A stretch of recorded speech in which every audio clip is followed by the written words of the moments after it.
Olá, meus caros. Gostaria de abordar um pouco o romance Flores para Algernon, mas de uma forma menos sistemática, quando comparada àquela que nós tivemos em outras ocasiões, tratando resenhas do Hermann Hesse, do Dostoiévski e outros autores que nós abordamos aqui no canal. Eu queria começar de uma forma diferente, me parece também não é usual no YouTube, já que esse vídeo está sendo direcionado para o YouTube e para uma conversa com um grupo nosso, que vai também tornar essa conversa aqui muito diferente, é o fato desse livro ele envolver um entrelaçamento de duas coisas muito importantes para a literatura, que é a linguagem e a memória. Pois se trata da história de uma pessoa retardada, e esse é o nome que se dá na época, inclusive as instituições de retardamento dos Estados Unidos patrocinam um filme baseado nesse romance. É um romance, na verdade, que vem de um conto dos anos 50, de alguém que trabalhava com histórias em quadrinho, mas que achava que sua narrativa era muito mais complexa do que aquilo que poderia ser absorvida na história em quadrinhos, então resolveu fazer um conto, e no final dos anos 50 esse conto é premiado. Com o sucesso desse prêmio, algum tempo depois, o autor resolve, o Daniel Keyes, resolve então fazer uma long story, né?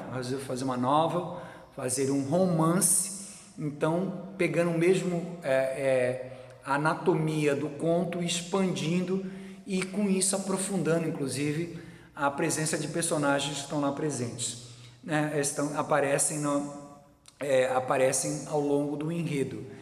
Então nós temos um retardado que é o Charlie Gordon.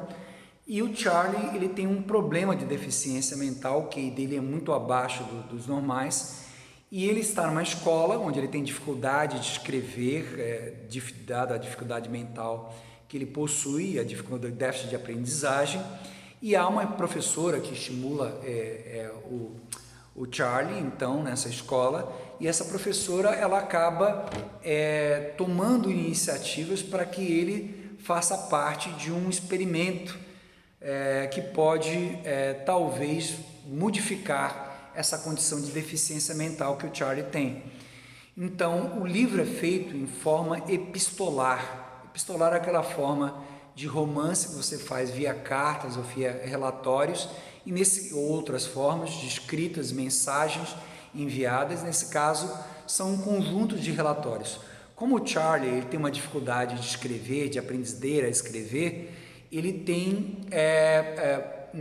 quando ele faz o relatório, o livro é baseado nos relatórios dele, ele vai ter uma dificuldade de fazer esse relato, muito erro de tempo verbal, muito erro de grafia, que o livro português até atenua os erros de grafia que ele apresenta lá na versão inglesa, mas isso está presente na versão em português também, e ele vai ter um conjunto de relatos, até o momento onde ele faz a cirurgia, né? Ele continua esse conjunto de relatos que começa a apresentar uma característica que não tinha anteriormente. Antes de que ele se disponha a fazer esse trabalho, né, essa cirurgia, e essa cirurgia que melhora a condição mental dele, faz com que esse filme seja caracterizado por um filme de ficção científica. Então não é um filme de ficção científica com naves espaciais, com alienígenas, com a guerra entre a Terra e outros mundos, entre a galáxia, né? Mas é um filme de ficção científica porque é uma cirurgia que não existe até hoje, não existia na época que foi feita, e antes que essa cirurgia seja feita, e o Charlie ele tem ali uma comparação com um rato de laboratório, onde cognitivamente ele acaba não encontrando soluções no mesmo tempo em que o rato encontra suas soluções. Ele sistematicamente ele perde, né, a comparação entre o seu desenvolvimento motor para encontrar a saída de um labirinto num plano, né, que está no mapa, num plano cartesiano, comparado com um rato que faz isso numa área tridimensional. O rato chega ao seu objetivo mais rápido do que ele se sente muito humilhado, né, pelo rato, e isso reforça a perda de autoestima que ele tem por se saber não inteligente, né? E ele acredita que ao ser mais inteligente, ele será mais amado pelas pessoas. Ele trabalha numa padaria, onde ele se vê como uma pessoa querida pelos seus colegas, né? Porque eles riem com ele frequentemente, até o momento onde ele faz a cirurgia e começa a ter um aprimoramento. Esse aprimoramento da cirurgia leva a uma junção de duas coisas, né? Que é a evolução da linguagem, que é representada e está apresentada na sucessão de relatórios que ele vai escrevendo ao longo do romance, que o leitor tem a oportunidade de ver ao longo do romance, junto com a memória que ele tem, porque a linguagem que ele tem faz o aprimoramento da linguagem, acompanha o envolvimento cognitivo dele, e esse desenvolvimento cognitivo faz ele entender melhor o seu passado e rever a memória que ele tem. E aquilo que às vezes ele considerava positivo no passado é visto como uma coisa não mais positiva aos olhos da memória que ele passa a ter, da compreensão do mundo que ele passa a ter a partir de agora. Então, o que a gente vê? A gente vê que a cognição e a evolução da linguagem são duas coisas que andam juntas, e as duas juntas fazem você reinterpretar o passado, ou seja, reinterpretar sua própria memória e ressignificar. E ao mesmo tempo a linguagem permite expressar não só melhor esse próprio passado, mas a sua própria presença no presente, que é reinterpretada com a própria evolução do passado até o presente. A evolução cognitiva do Charlie faz com que ele mude as suas relações sociais dentro da padaria, reinterpretando que na verdade as pessoas riam dele e não riam com ele, e ao mesmo tempo a evolução cognitiva dele acaba criando um desconforto nas suas relações de trabalho. As pessoas passam a se sentir incomodadas a ponto de, em algum momento, vão pedir para que ele saia desse emprego que ele tinha, né?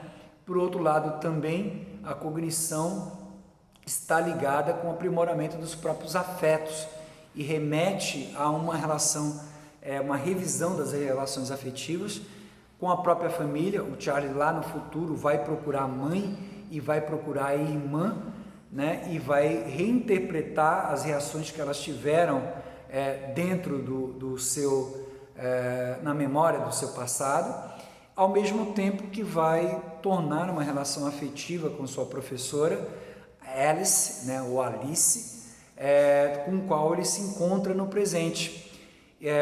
Então há uma relação afetiva não só modificada com essa professora que estimulou como que ele tivesse uma modificação da sua condição de aprendizagem, como também com outras pessoas. Ele vai conhecer outras pessoas com qual ele encontra mulheres que ele acha que gosta de dançar, gosta de beber e gosta de sexo, né? Ao mesmo tempo ele começa a ser alguém, um agente do seu próprio desenvolvimento, da ciência do desenvolvimento cognitivo. E isto, ele é levado a simpósios, a conferências, né, onde apresentam a evolução. Ele identifica uma vaidade nos cientistas, nos médicos que trabalhavam com ele, e ele começa a se ver como um possível concorrente. Eu agora estou aqui segurando para dar spoiler nessa ocasião, né? Então, há uma evolução afetiva, há uma evolução cognitiva, e há conflitos entre as relações afetivas, as relações de trabalho, as relações sociais e as relações que são desenvolvidas também no ambiente científico, né? E isso reforça o caráter de ficção científica desse trabalho. Então, como eu achei que ia dar spoiler, na hora que comecei esse relato meio improvisado, estou evitando spoiler, né? A relação com o Algernon, que é esse rato que ele vinha com o relatório, ele ganha uma relação afetiva com esse mesmo rato, que dá nome ao livro Flores para Algernon. No último texto do livro, há relações bastante importantes sobre o ser humano que aparecem quando eles se refere nos seus relatos à condição do Algernon, a condição de agilidade, depois a condição que ele vê de superar o Algernon naquelas condições, e o que ele pensa sobre a própria humanidade ao pensar da relação dele com o Algernon. É um filme que remete a condições bastante sensíveis da condição humana. Então é mais do que uma aventura assim, de ficção científica, é uma ficção científica que remete para que o humano olhe para o próprio humano e olhe para a linguagem e para a memória como um desvelador dessa própria condição da humanidade, né? Muito interessante que o Jonatas tenha proposto essa discussão, esse livro. Eu mesmo estou aqui querendo que meu filho possa ler esse livro, amigos e amigas possam ter contato com o livro. É um ambiente que também tem alguns momentos de discussão filosóficas que são interessantes, um livro rico, eu recomendo bastante, né? Foi feito a recomendação no dia que nós estávamos discutindo Dom Casmurro, que é um livro totalmente diferente desse, proposto lá pela Carolina. Anteriormente nós vimos o livro Quarto de Despejo, que foi proposto pelo Enoch, que contou com a participação especial da Andréia, uma pós-graduanda dedicada à Carolina, a autora do Quarto de Despejo, que por sua vez foi sucedido por o livro de 1984, proposto por Rafael, que foi o organizador inicial desse grupo de leitura coletiva. Inicialmente, Rafael marcou algumas pessoas que faziam parte do grupo dele em Salvador para que estivessem presentes, né? Estava com o DD 75 para participar dessa discussão aqui na cidade de Feira de Santana, onde eu resido hoje em dia. E a gente acabou juntando com amigos nossos interessados em leitura, do núcleo literário do Papo Musical, onde a gente faz eventos musicais, literários, e formou um núcleo muito interessante de leitores, de poetas, de produtores de arte, né? A gente juntou esses grupos, depois foi agregando outras pessoas, formando, né, uma sequência de livros bem diferentes. 1984, extremamente diferente de Quarto de Despejo, muito diferente de Dom Casmurro e muito diferente de Flores para Algernon. E essa diversidade da sequência de livros, a diversidade das pessoas que estão presentes, bombeiro, né, como é o caso do Jonatas, empresários, né, o caso lá do Rafael e do José Clara, né, a minha presença, sou professor de economia, que adora literatura, algumas pessoas acham que eu sou professor de arte, literatura ou filosofia, que eu adoro essas coisas todas, né? Gente que diz direito, a Carolina, o Enoch, que é de geografia e um músico fantástico, o Andrezinho, né, que estudou comunicação e muito interessado por literatura. Então, um grupo bastante diversificado que criou uma riqueza muito singular, aí, que se completa com o pessoal de letras, que é o caso do Luciano, que é o caso da Andréia, que é o caso da Josiene, que esteve presente no nosso último encontro. Um ambiente que tem sido agregado com pessoas e opiniões bastante interessantes e que agora encontra esse livro, que eu recomendo para vocês todos conheçam, Flores para Algernon, de Daniel Kiss, né? Talvez depois da semana que vem eu faça um resumo com spoiler e informe para vocês. Um abraço, até mais ver.